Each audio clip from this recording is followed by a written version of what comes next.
সড়কের কাজ অসমাপ্ত রাখায় বেড়েছে ভোগান্তি। আমাদের প্রতিনিধি মোহাম্মদ আসাদুজ্জামান আসাদের ময়মনসিংহ জেলা থেকে পাঠানো ভিডিওচিত্রে থাকছে বিস্তারিত। ময়মনসিংহ সিটি কর্পোরেশন ১৯ নং ওয়ার্ড পলাশপুরের সাবেক লিয়াকত কমিশনার বাসা সংলগ্ন রাস্তাগুলো নির্মাণ পর শেষ না করে রাখা হয়েছে, এতে জনদুর্ভোগ বেড়েছে। স্থানীয়রা জানায়, ময়মনসিংহ সিটি কর্পোরেশন ১৯ নং ওয়ার্ড পলাশপুরের রাস্তাগুলো নির্মাণ কাজ ঠিকাদারের প্রতিষ্ঠান সময়মতো কাজ করছে না। বর্তমানে কাজ বন্ধ থাকায় পলাশপুর এলাকায় শিশু, বয়োবৃদ্ধ ও অসুস্থ মানুষ প্রতিনিয়ত দুর্ঘটনার শিকার হচ্ছে। সরেজমিনে দেখা যায়, ময়মনসিংহ সিটি কর্পোরেশন ১৯ নং ওয়ার্ড পলাশপুর সাবেক লিয়াকত কমিশনার বাসা সংলগ্ন বেশিরভাগ রাস্তাগুলোর উন্নয়ন কাজ বন্ধ থাকায় বেড়েছে ভোগান্তি ও জনদুর্ভোগ। রাতে বিদ্যুৎ না থাকায় সাধারণ মানুষ থেকে শুরু করে বয়োবৃদ্ধ অসুস্থ রোগীদের চলাচল খুবই কষ্টকর। প্রায় ১ বছর ধরে এই ভোগান্তি হচ্ছে। এই রাস্তার ড্রেন ও রাস্তার উন্নয়ন কাজ বন্ধ থাকার ফলে পলাশপুর এলাকার শিশু, বয়োবৃদ্ধ ও অসুস্থ মানুষ প্রায় প্রতিদিন নানা দুর্ঘটনার শিকার হচ্ছে।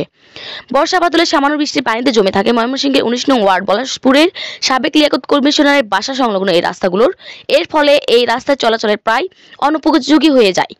এছাড়াও এই এলাকার কেউ বড় ধরনের সমস্যায় বা অসুস্থ হলে, যেমন মা বোনদের সিজার বা অন্য কোনো বড় ধরনের রোগে অসুস্থ হলে মেডিকেল যাওয়ার জন্য রাতের বিরাতে রিক্সা, অটোরিক্সা এই রাস্তাগুলোতে আসতে পারে না পারায় ভোগান্তির পোহাতে হয় এলাকাবাসী আরও জানান, রাস্তার সমস্যার জন্য বয়োবৃদ্ধ মুসল্লিদের নিয়মিত মসজিদে ৫ ওয়াক্ত নামাজ জামাতের সাথে পড়তে যেতে এই রাস্তাগুলো অনেক অসুবিধা হচ্ছে।